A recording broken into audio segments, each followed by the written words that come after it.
It all started so innocently. My wife and I were shopping on Michigan Avenue. Jane was looking for a new outfit for our upcoming 25th anniversary party. She found a nice dress and 2 pairs of matching shoes, but couldn't decide which pair to get.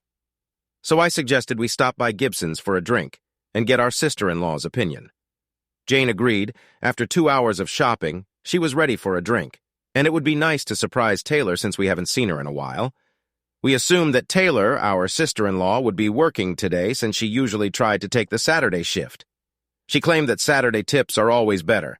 Our son Paul was out of town last week. He has been collecting testimony and information related to a court case he is working on.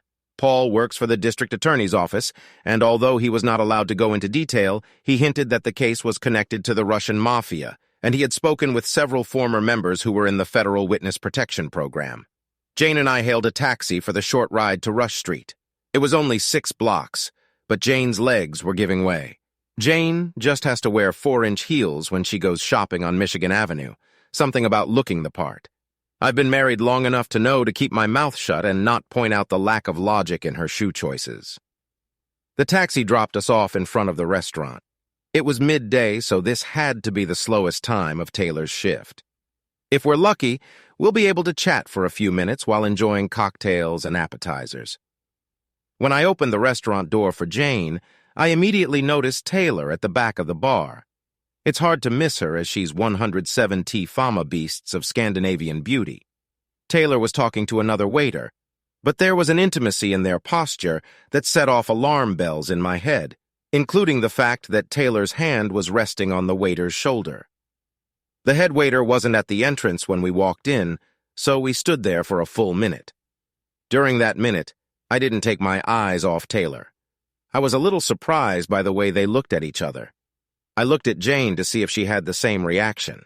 I asked the head waiter for a table in Taylor's section, and after Taylor walked away, I finally looked away from the other waiter. As she made her way to our table, she put on her charming waitress smile, which disappeared the second she recognized us, and was replaced by an expression of shock and concern. Mom, Dad, what a surprise. Taylor's voice was a little tense, and she was clearly trying to bring a smile back to her face. Jane answered her. Taylor, we just stopped by for a drink and to get your opinion on some shoes. We've been shopping for hours and we both need a drink. As usual, for you, Dad, Basil Hayden in its purest form, and for Mom, Grey Goose Rocks, that would be great. Plus one of those cheese plates, please. There's no rush, Taylor. How did you spend this week while Paul was out of town? I asked. I was very busy and very lonely. I miss Paul and hope he comes home soon. Everything is fine with work. I'm training Carlo, the new waiter. Taylor looked at Carlo as she said this, and much to her disappointment, Carlo winked when he noticed her look. Taylor ran off, saying, I'll get you some drinks, and most likely told Carlo to cool off in the presence of her in-laws. Carlo took a quick look at us and headed towards the kitchen. I took advantage of Taylor's absence to ask Jane. Baby, I know I'm a little suspicious of my past, so tell me what you saw there. Mark, you're suspicious for a reason. I saw the same thing as you, and I won't let Taylor break our son's heart. She's a little nervous and seemed a little too comfortable with the new guy. Do you think I should call your Uncle Teddy? Teddy was James' uncle, who retired from the Chicago Police Department several years ago and worked in security. Jane's family, on her father's side, the Summers, were all police officers, and on her mother's side, Simon Celli, were involved with the Sicilian Mafia. It made for interesting family gatherings. Yes, why not call my uncle and ask him for a drink? Taylor returned with our drinks and sat with us for a while since there were only a few other customers.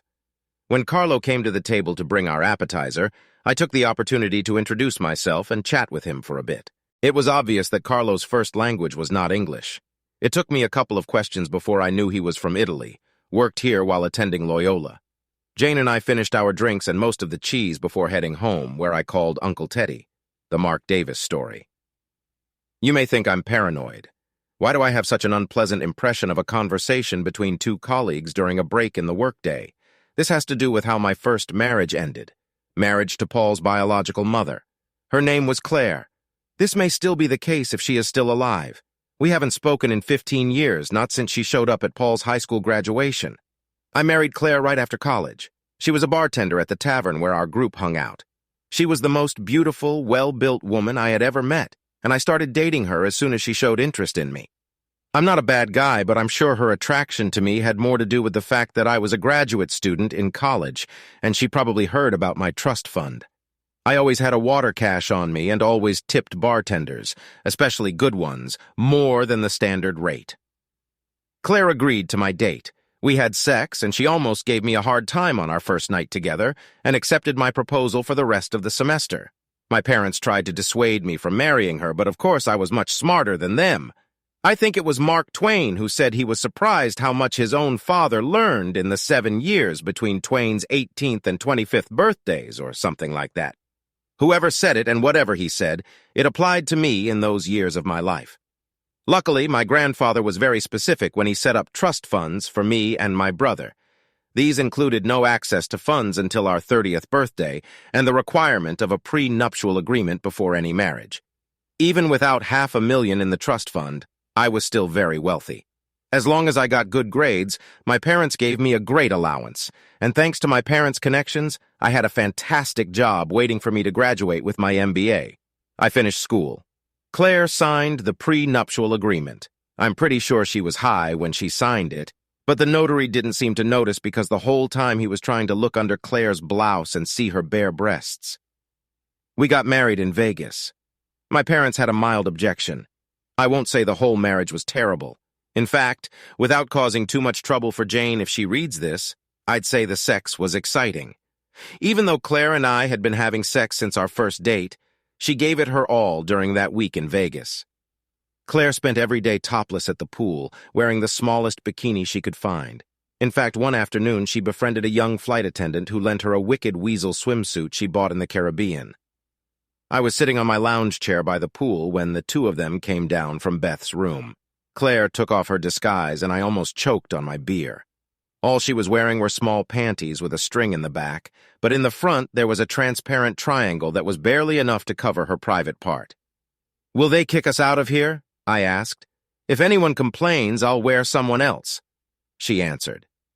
No one complained, but Claire and Beth spent that day and the next laughing at all the men who found a reason to pass by in an excited state. In the evening, Claire was no less an exhibitionist. She would wear either her tightest jeans with some risque top, never a bra underneath, or some version of a little black dress that barely covered her ass and breasts. One evening, she came out of the bedroom wearing a red silk dress that was almost obscene, complete with a pair of red heels high enough to make her look straight into my eyes. "Where are we going when you're dressed like that?" I asked. "You'll see," that's all she answered. As we walked through the lobby, I enjoyed seeing the men and a few women turn their heads as Claire walked by. We got into a taxi. Claire handed the taxi driver a note, and we headed off to Vegas at night. We stopped in front of a strip club. Claire got out of the taxi while I paid the taxi driver. He grinned, thanked me for the good tip, and wished me to have fun. Before that night, I had only been to a couple of strip clubs in the Midwest. The girls usually looked somewhere between a 5 and an 8. Very few of them danced with real enthusiasm and never without at least a thong to hide their assets. Vegas was different. Where did all these beautiful women come from? Of course, I know that some, or maybe most of them, had improvements, but if so, then the operation was top-notch. Claire smiled broadly at me as I looked up at the stage and saw two completely naked beauties, each swinging from a pole. "Like this?" she asked. Claire lifted the skirt of her dress to reveal a garter around her upper thigh. From her garter, she pulled out a couple of $100 bills. "Tonight, I'm giving you a treat." And she treated me the same way. I had 3 lap dances that night. I used all my willpower to keep myself from grabbing each dancer's breast or butt with my hands. 2 big bouncers who look like they belong on the defensive line are a strong deterrent. As hot as my lap dances were, I almost climaxed with the lap dance Claire bought for herself. Either the bouncers weren't watching or they were giving the ladies a little more leeway because Claire was more relaxed with the dancer and was touching her body in caresses. After Claire's private dance, we headed back to the hotel. I wanted to go up to our room immediately, but Claire wanted another drink. We sat in the living room and Claire tried her best to continue teasing us. "What did you like tonight?" she whispered in my ear. You mean besieged is my beautiful wife wearing the tightest dress I've ever seen, or two naked women twirling on poles with the grace of ballerinas, or three women trying their best to make me climax while they gave me these lap dances. Or just maybe my favorite thing was watching you get a lap dance and get away with liberties with a stripper. Damn it, Claire, how long are you going to tease me here? I want to know. I have to take you as soon as possible. What I don't understand is how can you tolerate this? Don't you want sex after all this teasing? Who said I didn't have sex? Claire said this, looking me straight in the eyes. Remember how I went to the toilet while you were doing the third private dance? Didn't you wonder why I was gone for so long? Or did you just like that brunette so much that you didn't miss me? What do you mean by this? I'm saying that my husband was having so much fun with the brunette that he didn't notice. His wife was going along enough to get laid in the men's room with that handsome black gentleman who was sitting at the next table. I had a hard time processing Claire's confession. Did she continue to tease me, or did she actually just have sex with another man and cuckold me within 4 days of our wedding? Oh, poor Mark. Your face tells me that you want it to be a lie, but I can see that you are turned on by the thought of some black guy fucking me. What is this, my love? I answered Claire honestly. If you ever cheat on me, I will divorce you so quickly your head will spin. Now let's go upstairs. If I find evidence of recent sex, this marriage will be over before it even begins. We can get divorced in Vegas almost as easily as we can get married. Claire looked dejected, but didn't argue as I took her hand and practically dragged her towards the elevator and back down the hall to our room. When we entered the room, I pulled off her dress, pushed her onto the bed, and examined Claire.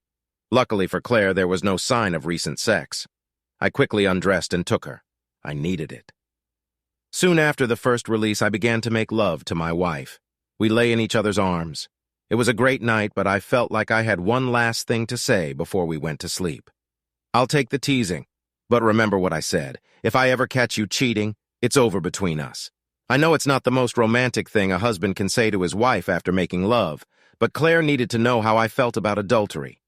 We probably conceived Paul that night, or at least during one of the morning, afternoon, or evening periods of our week in Vegas, because 6 weeks later, Claire was holding one of those pregnancy test strips in her hand, and it was showing positive results.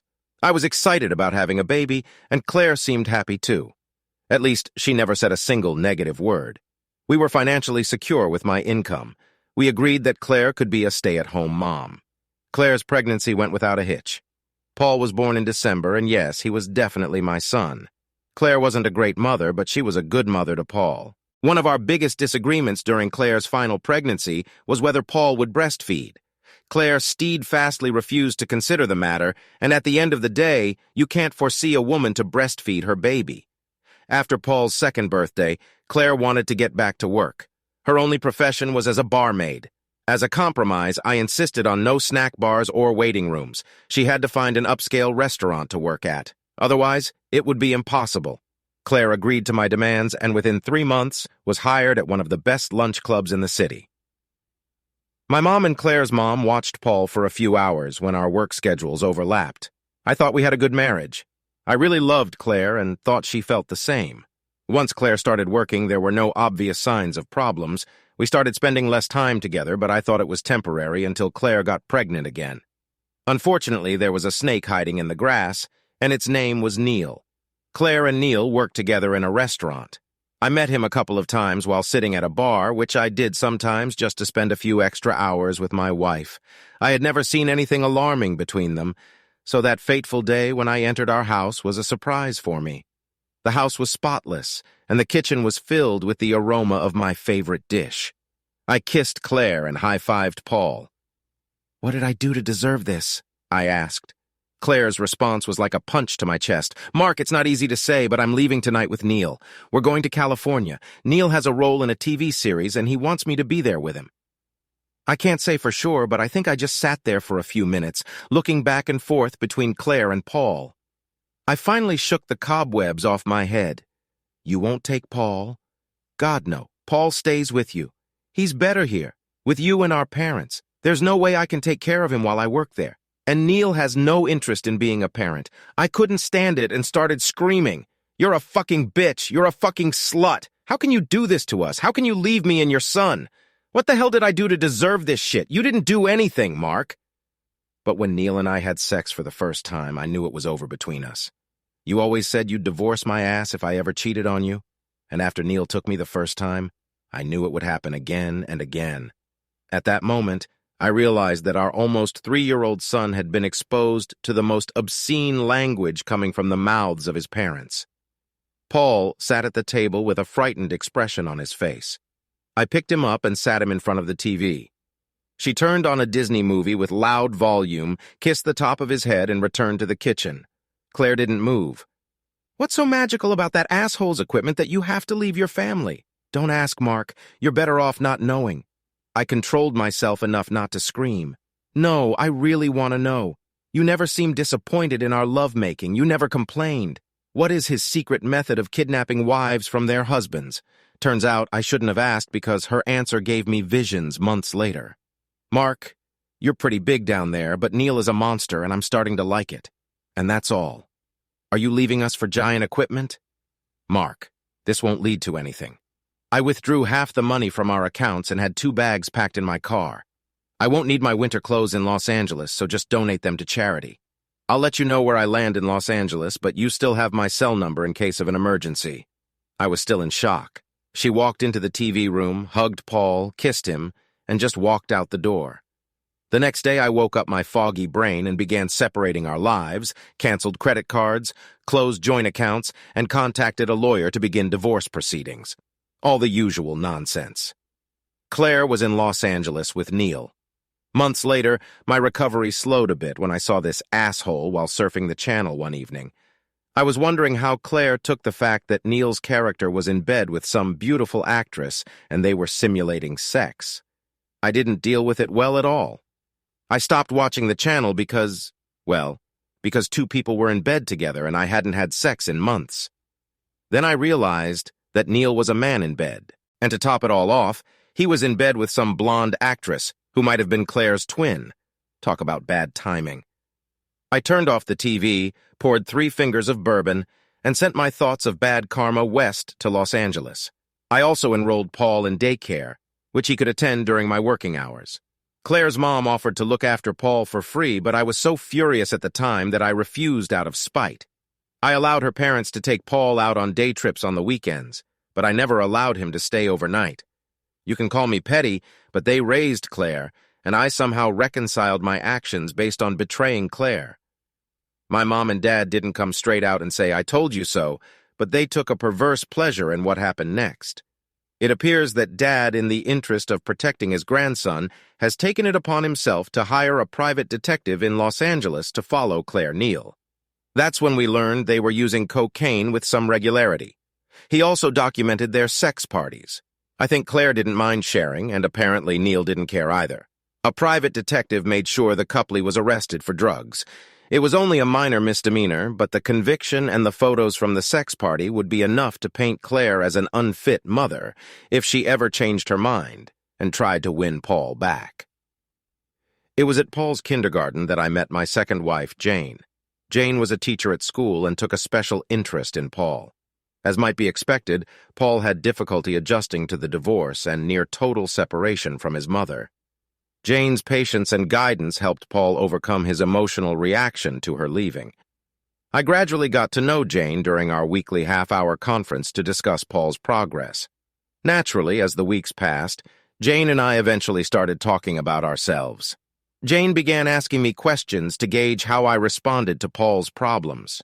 One afternoon, I switched roles and simply asked, "What about you, Miss Summers? What attracts you?" Jane briefly told me what happened. As a teenager, she developed a tumor that required surgery and left her unable to have a child. After graduating from high school, she seriously considered becoming a nun and was actually a novice for 6 months before returning home to attend college with the goal of becoming an elementary school teacher. Halfway through her freshman year, she changed her mind and focused her attention on early childhood education and has worked at the school for the past 6 years.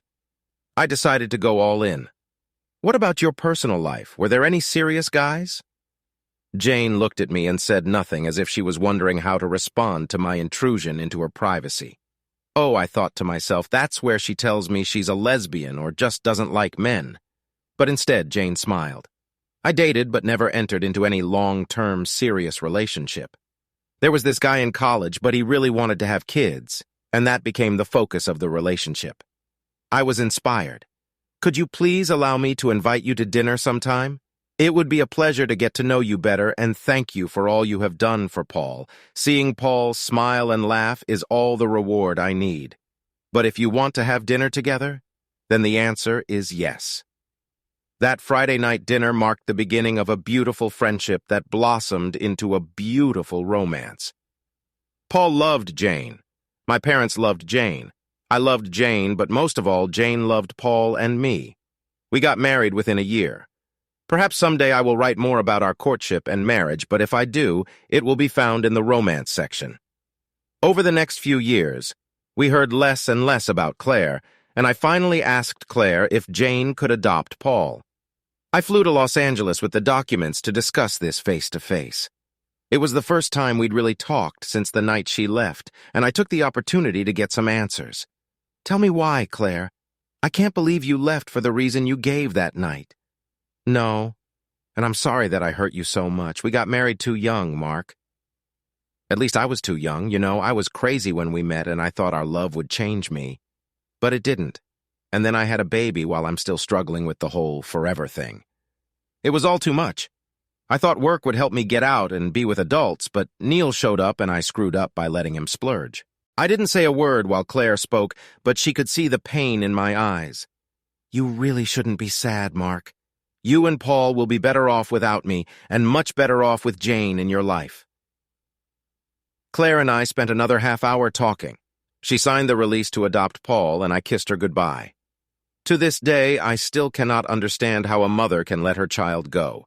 I think drugs had a lot to do with her downward spiral. However, we were all shocked by the level of her decline when Claire showed up at Paul's high school graduation. Neil was long gone by then. Claire was accompanied by a guy who made Iggy Pop look good. Claire was a skeleton of her former self. I felt sorry for Paul, and especially for Claire's parents. How sad it is to see your daughter wasting away. Once again, Jane's love and attention helped Paul survive this nightmare. I must admit that there were times when I asked God why he would not allow a woman like Jane to have children of her own. Whether God answered me or not, I came to understand that Jane not only raised Paul to be the wonderful young man he is today, but that hundreds of children benefited from Mrs. Davis's preschool classes, Ted Summers, and Vincent Simoncelli. Two good people to know. Uncle Teddy wasted no time. Early Thursday morning, a week after my Saturday evening call, Teddy knocked on our front door. He sat down opposite Jane and me. I handed him the beer and held my breath. Teddy started. Well, first I'll tell you the good news. Taylor didn't do anything with Carlo Barzino. I let the air out of my chest. Jane squeezed my hand at the same time. I think it's time to intervene. There was a little flirting between them, and Carlo is a professional charmer. Legally, we couldn't wiretap Taylor's phone, but based on Carlo's contacts with some shady characters who were already under surveillance. My friends in the police obtained a court order to wiretap Carlo. He called her a couple of times this week. He pretended to ask her advice regarding his girlfriend. Taylor was friendly on the phone and tried to give him advice on navigating his relationship, which, by the way, doesn't exist, but Taylor didn't accept any of his offers to meet outside of work. So here's the bad news. The Russian mafia tried to find out something from Paul but could not find any dirty laundry on him, so they are trying to come in from the other side. Apparently, the Russians found out that Paul's mother, Claire, had become a slut. They used Carlo, who has a very nasty reputation as a top-notch gigolo, to find out something about Taylor. Then they will either blackmail Paul or believe that it will turn Paul into an imbecile when he finds out that his wife has turned into as big a slut as his mother. You must be joking. Do they think it will work? Well, my sources say there's an Interpol report that tells how it worked once before. There was a prosecutor in Europe who became furious when he was shown photographs of his wife having sex with several men at the same time. A man went crazy and entered a local Russian social club with a gun. He fired a couple of shots before being subdued. A couple of people were injured. No one died, but the investigation was suspended and the whole case was hushed up. I know it sounds too weird to be true, but what about the old saying about fact being stranger than fiction? Anyway, that's the story my police friends told me. The Russians seem to think they can repeat their scenario here. Fine. If this is what is happening, what should we do? First, call Taylor so she can tell you what's going on with Carlo. Secondly, get rid of Carlo, because he's probably getting desperate about Paul coming home next week. So far, he has not committed any crime, so the police cannot intervene. And as a retired police officer, I cannot be involved in his disappearance, otherwise I will lose my pension and maybe even worse. Jane, call your mother's brother Vin. It's his business. Teddy suggested Jane's uncle Vincent deal with Carlo, which got me thinking. Uncle Ted, what if Carlo is related to the Sicilians? Sicilians and Russians working together. This won't happen, Mark. These guys hate each other? Carlo is strictly speaking a freelance jiggle.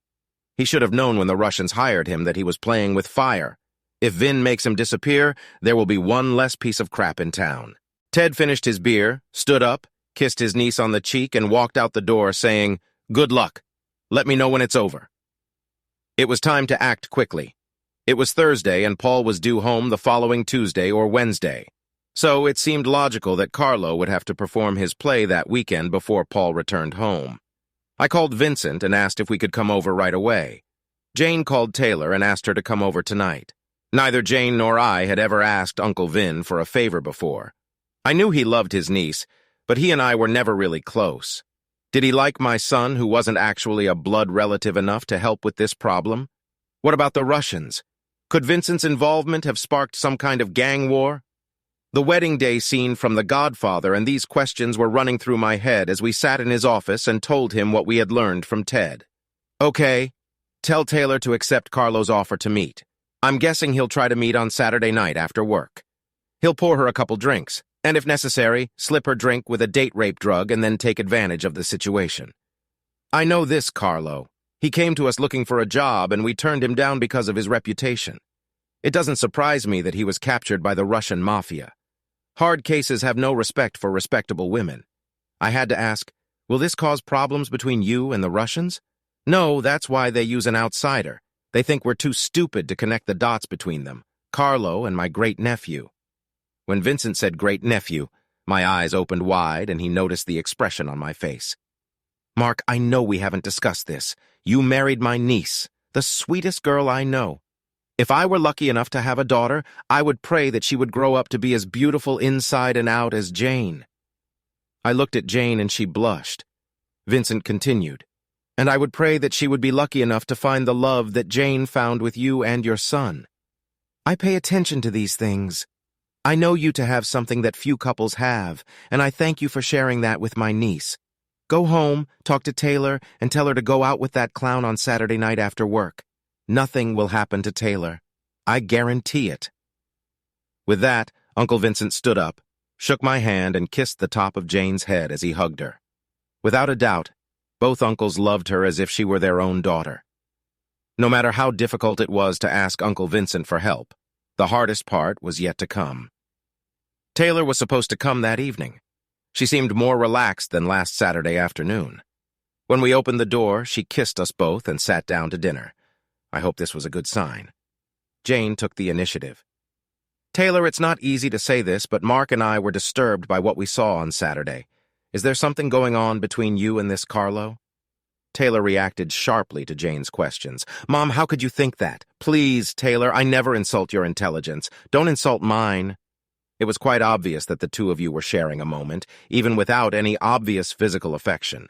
When Mark and I walked into the restaurant and you were too excited when you realized it was us to claim complete innocence. And even if you didn't think you were having an emotional affair, it was obvious that Carlo thought you were. Taylor burst into tears when Jane finished. Sorry, Mom. Sorry, Dad. I swear nothing happened other than some mild flirting. I was embarrassed by what you saw on Saturday. I would never do anything to hurt Paul. Carlo tried to persuade me to go on a date with him, but I kept turning him down. I admit that during work hours, I allowed him to be more flirtatious than he should have been. He has a way of making it seem innocent. But please believe me when I tell you that there was never any physical intimacy between us. And I never suggested to him that we could be anything more than just friendly colleagues. Now it was my turn. Given how wound up Taylor was, I had to be careful with the next phase of this intervention. Well, hold on to your hat, young lady, because you haven't heard everything yet. I continued to tell Taylor about the Russians and what Carlo was really doing as a jiggle low about the incident in Europe and how it fit into the plot. If I hadn't talked directly to Jane's uncles, I would have found it hard to believe. So I wasn't surprised when Taylor asked if we were making this all up to scare the crap out of her. Jane, call Uncle Ted, let Taylor hear it herself. With Uncle Ted on the line, we watched as Taylor became more and more upset as Ted confirmed what we had told her. When she hung up, I handed her a glass of brandy. Taylor took a long sip from her glass and looked a little better. What should I do now? Should I quit? I answered her. No, but what we are about to ask of you may be very difficult. First of all, and please forgive me for asking this question, do you swear that nothing happened between you and Carlo? I'm very sorry, but everything depends on your answer. Taylor had tears in her eyes as she answered. Please believe me, Dad. I have never had anyone other than your son since the day we pledged our love to each other and became exclusive. If I were that kind of woman, I wouldn't have married Paul. I know how much it hurt him when his biological mother left you two, and I couldn't claim to love a man and do this to him. I want what you two and my parents have, a lifelong partnership with your soulmate, and for me, that's Paul. Taylor, this means so much to me. With that said, if you agree, here's what we need you to do. We've hired a couple of private detectives to keep an eye on you for the next few days. We expect Carlo to ask you to meet him for a drink before Paul gets home, most likely after work on a Saturday night. Accept his invitation. At this, Taylor started shaking her head no, and looking at me as if I was crazy. It's okay, Taylor. Make sure it's a very public meeting place. No apartments in other private areas. Detectives will be nearby. Before you even take your first sip, the detectives will intervene. I didn't tell Taylor that the detectives were actually connected to Uncle Vincent. If she guessed, then she was smart enough to leave everything as it was. When the detectives get involved, one of them will put you in a taxi, and they will take you straight here. I also didn't tell Taylor that the taxi didn't actually have a driver. It was another one of Vincent's employees. We didn't want to take any risks. As expected, Carlo called Taylor on Friday and asked if she wanted to have drinks with him after work on Saturday. He came clean, saying he needed her feminine insight after being dumped. He acted as if his heart would break if he couldn't share his grief with Taylor because he liked and respected her. Being Italian, he said he needed to know why American women didn't find him worthy or attractive. Taylor tried her best to sound sympathetic and agreed to go out for drinks with him on Saturday. Taylor went to work late on Saturday, missing the first half of her shift. She told us there was no way she could handle it while working side by side with Carlo for a full 10-hour shift. At 11 p.m., Taylor's taxi pulled into her driveway. She walked through the door, sat down on the couch, and cried on Jane's shoulder. Fortunately, this ordeal is over. On Sunday afternoon, we went to Jane's parents' house for dinner. I wasn't surprised when Uncle Vincent showed up. I smelled lasagna and garlic bread in the oven and saw 2 bottles of Sicilian Red on the table. After dinner, he invited Jane and me to the back porch. When Uncle Vincent enjoyed his cigar and we all drank Straga after dinner, he told us that he had taken care of everything. Looks like 2 of Uncle Vincent's guys convinced Carlo to leave the bar after Taylor left. I'm guessing the guns and threats were part of the persuasion since none of the other bar patrons took any notice. Carlo was found in possession of the date rape drug in ecstasy. Carlo was taken to a warehouse and sang like a bird while he was filmed. Carlo revealed everything, including where he intended to take Taylor after drugging her. Uncle Vincent's 2 other boys went to the hotel room where they found the 3 villains waiting for Carlo and Taylor. 2 cameras on tripods were ready for the event. Taylor was very lucky that night. 3 men at the hotel were found the next day, gagged and tied to chairs. They will all live, but without the use of their fingers and toes for several months and extensive rehabilitation. Carlo will never be found. Taylor stayed with us until Paul returned home on Wednesday. It was an emotional evening. Paul was told everything except Uncle Vincent's role in Carlo's disappearance. Paul is a bailiff, and some things cannot be shared. We argued that Carlo must have left town to avoid incurring the wrath of the Russians for his failure to seduce Taylor. We know Paul is smarter than to believe it, but he's also smart enough to know when not to ask questions. Taylor held her breath as she told Paul about the flirting that was going on between her and Carlo, no matter how innocent it was. The moment lightened significantly when Paul said that if every couple got divorced because of some workplace dispute, there wouldn't be many marriages left. In fact, he said he had to admit that he and Sandra Miller, one of the other lawyers in the office, flirted with each other from time to time. We all burst out laughing when Taylor reacted to his confession. "Tell that bitch to stay away from my husband." Taylor immediately blushed when she realized what she had said. Paul told his boss about the plot, and let's just say it didn't help the Russians' cause one bit. It appears the Russians also tried to ambush a female lawyer working on a case in Paul's office. She put two and two together when she found out about Carlo and Taylor. A young man she had recently started dating was trying to get her involved in a local swingers club. All this was too much of a coincidence, and she immediately left the guy. The full might of the Federal Reserve and state and local law enforcement agencies was unleashed on the Russians. All of Paul's colleagues had only a vague idea of what the Russians were planning for the two of them. And if that weren't enough, I think a Sicilian friend of ours sent word that if his nephew or his nephew's wife were ever harmed, all bets were off. At our 25th anniversary party, I saw Teddy and Vincent talking in the corner. I didn't bother them, but I would really like to be involved in this conversation. Soon after Taylor quit her job, she spent time preparing children's work and volunteering at the kindergarten. We were surprised to learn that she was carrying twins. The twins were born last month, and yes, they are definitely my son's babies. Subscribe to our channel so that your second chaff doesn't cheat on you, and go ahead and listen to the next story because this story is nothing compared to the next one.